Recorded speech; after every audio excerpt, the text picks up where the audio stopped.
はい、どうも、料理人 VTuber の高見仁でございます。ということで、今回は月1回の企画であります、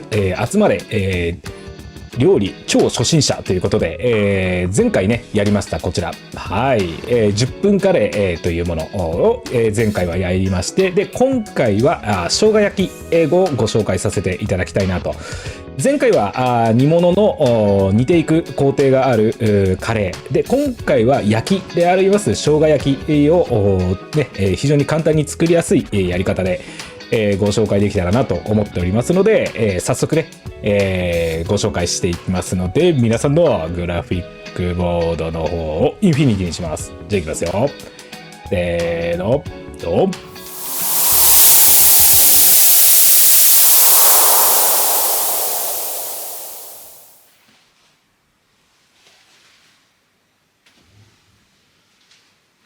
はい、じゃあ材料の紹介です。こちら豚バラ肉のスライスになります。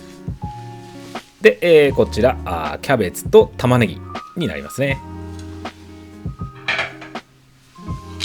で、こちらが生姜焼きに使うタレに使う、ニンニクはもうチューブのもの、生姜もチューブのもので結構です。で、みりんと醤油もご用意ください。で、こちらなんだろうなということなんですけども、人参ドレッシング一緒にちょっと今回ご紹介します。こちらミツカンの穀物酢ご用意ください。で、こちらエクストラバージンオリーブオイルになりますね。で、こちらお砂糖はどんな種類のものでも結構です。で、こちら人参になります。で、そこに先ほどのね、本みりんとあとお醤油もねちょっと使ってドレッシング作りますので、はい。ではまずね、玉ねぎをカットしていくんですけども、よくこの芯のところ、ここですね。ここはこう三角にね、切れ込みを入れて芯を取っちゃいます。こんな感じでね、斜めにクックッと取っていただければ OK です。で、これを、幅の広いくし切りにこんな感じでカットしていただければ結構です。で、4分の1はちょっと人参ドレッシングに使いますので、はい、取っておきましょう。はい。で、これを一枚一枚ちょっとほぐしておいた方が後で炒めやすいので、ここで一回ねほぐしておきましょう。こんな感じで OK です。で、キャベツですね。こちらはこの芯のところをスパッと斜めに切っていただいて、でこうねいっちゃいたいところなんですけども、慣れないうちは結構難しいと思います。ですので、こうやってね葉を分けていただいて、で、これを切りやすいサイズにこう半分にねまずカットして、でこれを合わせてこんな感じですね。でそれで切っていきます。でこれよくあるねキャベツの千切りっていうことなんですけども、できるだけね薄く切っていく、こんな感じでやっていくんですけども、スライサー使っていただいても全然 OK です。むしろ慣れないうちはスライサーで使っていただいた方がいいかなと思います。で、水につけていただいて、でこれを一回ちょっとですね、2、3回ちょっと水で洗ってあげてください。こんな感じで、はい、ざるをねうまく使っていただいて、で水をね何回か交換して2、3回交換していただければ結構かなと思います。で水を張っていただいてしばらく置いときます。で、2、30分したらですね、こんな感じで何かこうかましてあげて、でこのまま水切りをして放置しておきます。で豚バラですね。こちらですね、購入時スライスだとこんな感じでね長いものがあったりします。それはねちょっと一回広げていただいて、でどれぐらいの長さあるか一回確認してもらって、で食べやすいサイズにカットしちゃってください。私はねこれ、3分の1にカットさせて、使っていこうかなと思っております。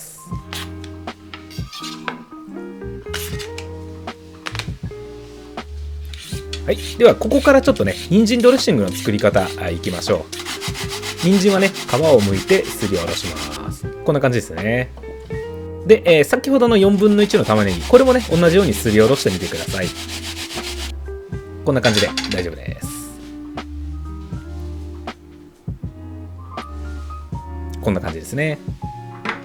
でそこに、まずグラニュー糖、お砂糖何でも大丈夫です。お醤油ですね。で、こちらがお酢。で、みりんですね。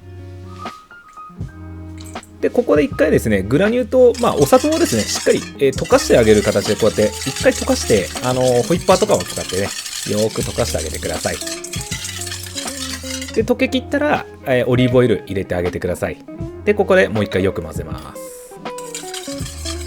これはですね、油入れてしまうと、ちょっとね、お砂糖が溶けづらいっていうのがあって、で、溶けたところに、この先ほどの玉ねぎと人参を加える。これだけです。分量の方は概要欄の方に貼っておきますので、これで人参ドレッシング完成です。ではね、今度は生姜焼きのタレ作っていきましょうか。まずみりんです。で、お醤油です。で、にんにくこれぐらい入れさせていただいて、本当にちょっとでいいです。で、むしろですね、こっちの今度生姜の方はたっぷり使っていきましょう。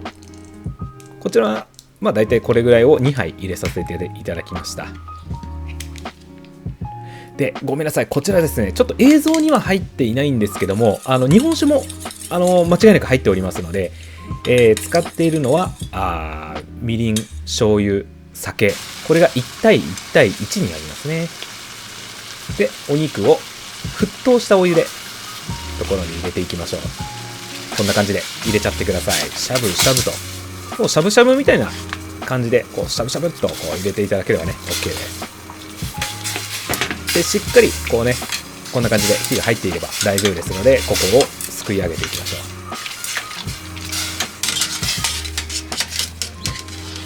こんな感じで大丈夫ですよ。これでね、余分な油とかも全部ここで取れていきますので、じゃあフライパンを全開にして少しね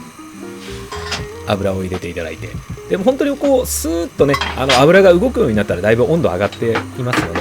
そうしましたらこの玉ねぎを入れてパチパチパチパチってこう音がしてれば間違いなくいい温度ですので、でね、軽くこうやって菜箸で炒めていってあげて、こんな感じでうっすらね色づけば大丈夫です。で、そうしましたら先ほどのこのタレ全部入れちゃいましょう。バッと入れます。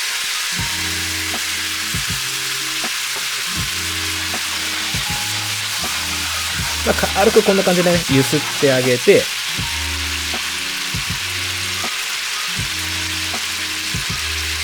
でね、このまま強火のままね、ちょっとね待ちます。もう触らないで待っていただければ。で、大体ですね、もう1分ぐらいでこ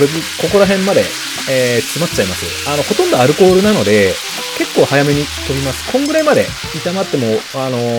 だいぶねとろーっとしてきますので、でここで火を弱めまして、先ほどの豚を入れます。ちょっと多かったので私ここで取りましたね。だいたいちょうど適量で入れさせていただいて、ここから混ぜるだけです。私ちょっとね慣れてるんで煽っちゃってますけども、煽えなくてもこう和えるだけでも十分ね味は回っていきますので、絡めてもらえば全然 OK ですよ。もう美味しそうですよね。こんな感じになってれば OK です。では盛り付けです。まずね、先ほどのキャベツ、もう私はたっぷりいきますね。で、ここにもう焼きたての生姜をのっけていきます。こんな感じですね。いやーうまそうですね。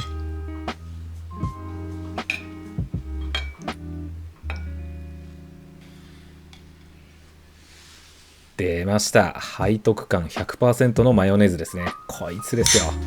で、ちょっとねプチトマトなんかも添えちゃって彩りでポンと置かせていただきました。はい、ではこちらがね生姜焼きでございます。いかがでございますでしょうか。はい、ではね今回ご用意いたしましたのは茨城県のこちらミルキークイーンになります。いやーいいっすね。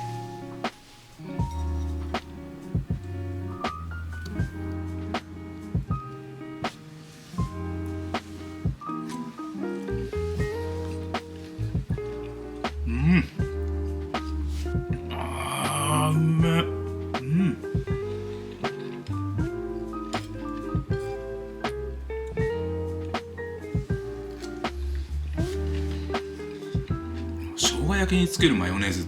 てものすごい背徳感あるけどめちゃくちゃうまいですよねでこの人参ドレちょっとかけてね、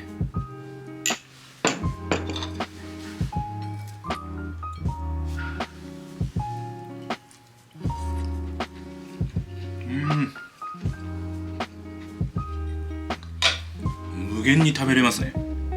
まい。こちらお肉も柔らかく召し上がれますので、ぜひ作ってみてください。はいどうもお疲れ様でした。いかがでございますかね。生姜焼きと人参ドレッシングでございました。で、こちらですね、超初心者向けに、間違いなく簡単に作れる方法という形でレシピを考案させていただきました。はい。で、よくあるね、どこまで炒めればいいんですかとか、お肉に対してよくあると思うんですけども、もうこちらは最初に豚の方を霜降り、茹でて、一回茹でてしまいますので、豚の方は間違いなく安全に召し上がれます。まずこれが、まず、こう初心者の方々に安全に召し上がっていただくための施策の一つとして、こういうやり方をしてはいるんですけども、こちらですね、実際に我々料理人のまかないで生姜焼きやる時の手法としても同じことをやらせていただいております。はい。で、生姜焼きでよくある失敗例なんですけども、当然酒みりんを使うんですが、この酒みりんを使うときにお酒をですねちゃんと飛ばしてなくて、もう本当にさっと絡めてしまって、お酒臭さが残ったままで生姜焼きとしてこう出してしまうっていうことがあるんですよね。で、これがですね結構こうシャバシャバっとしていて、ちょっとアルコールが強くて、なんかちょっと自宅で実家で食べる生姜焼きとちょっと違うなって思われるところの一点なんですけども、今回のねやり方はしっかりアルコールを飛ばしてからお肉を加えて、もう火の入ったね加えて絡めるだけっていう形にしておりますので、間違いなく美味しい、生姜焼きになりますので、ぜひぜひお試しください。今回はですね、食材選びのところで、豚バラを指定させていただいております。こちらですね、ロースの方でやってしまうと、よくある、炒めすぎてしまって硬くなるっていうことがあるんですね。なんですけども、こちら豚バラを使えば、一回霜降りしていただければ柔らかく召し上がれるっていう形です。ただですね、ここは人によって好みがあると思います。私はちょっと赤身部分がしっかりあった方がいいなっていうのであれば、私はもう全然豚のロースでやっていただいても OK かなと思います。ここはね、ものすごい派閥分かれますよね。私もね、若い頃は豚ロースの方が好きでした。ですけども、ある定食屋さん行った時に豚バラの美味しい定食を食べて、生姜焼きの定食を食べて、そこからですね、豚バラは結構美味しいもんだなって思って、私意外と両方好きなんですけど、皆さんどっちが好きですかね。結構派閥ありますよね。あとはやっぱりマヨネーズですよね。マヨネーズがもうね、あれが背徳感半端ないですよね。